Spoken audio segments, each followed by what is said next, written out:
7 रूसी टैंक तबाह, 12 रूस के फाइटर प्लेन नेस्तनाबूद, रूस के 1100 सैनिक 24 घंटे में हलाक। रूस पर सबसे बड़े ड्रोन स्ट्राइक के बाद यूक्रेन ने एक और गेम कर दिया है। जनरल स्टाफ के मुताबिक यूक्रेन ने पिछले 24 घंटे में व्लादिमीर पुतिन के 1-2 नहीं और ना ही 1-2 दर्जन बल्कि पूरे 1100 सैनिक मार गिराए हैं। ज्यादातर सैनिकों को कुर्स्क और सुमी इलाके में मारा गया है। जनरल स्टाफ के दावे की माने तो अब तक यूक्रेन ने रूस के लगभग 9,90,800 सैनिकों को मार गिराया है। द कीव इंडिपेंडेंट के मुताबिक पिछले 24 घंटे में रूस ने यूक्रेन स्ट्राइक में 1100 सैनिकों को खो दिया है। वहीं रूसी हमले में यूक्रेन के भी 7 नागरिकों के मारे जाने की खबर आई है। हालांकि यूक्रेन ने अपने मरने वाले सैनिकों की संख्या का खुलासा नहीं किया है।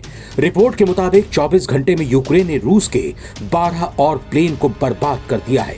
वहीं यूक्रेनी सेना ने रूस के 7 टैंक्स को भी ध्वस्त कर दिया है। यूक्रेन ने अब तक रूस के 384 प्लेन्स को खत्म करने का दावा किया है। तुर्की के इस्तांबुल में सोमवार 2 जून को शांति समझौते को लेकर बैठक आयोजित की गई थी।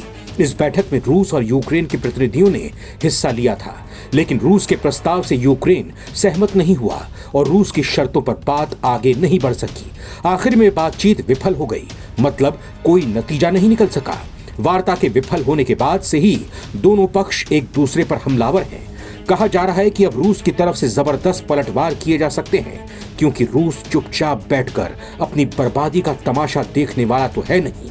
दरअसल रविवार 1 जून को यूक्रेन ने अपने 117 ड्रोन के जरिए रूस के एयरबेस पर हमला बोलकर उसके 40 फाइटर जेट्स को बर्बाद कर दिया था। 3 साल से ज्यादा समय से जारी रूस यूक्रेन जंग में यूक्रेन के इस अटैक को सबसे बड़ा हमला माना जा रहा है।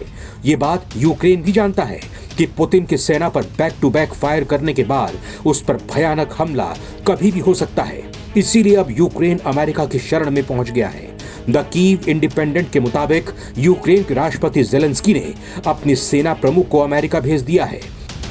दरअसल एक दिन पहले ही ये खबर भी आई थी कि रूस पर हमला करने के लिए यूक्रेन ने अमेरिकी राष्ट्रपति से बात नहीं की थी, जिससे डोनाल्ड ट्रंप नाराज हो गए थे और इसीलिए यूक्रेन ने किन हालात में हमला किया ये बताने और ट्रंप की मान मनोवल के साथ साथ पुतिन के कोप से बचाने और मदद करने के लिए अपनी फील्डिंग पहले ही करनी शुरू कर दी है।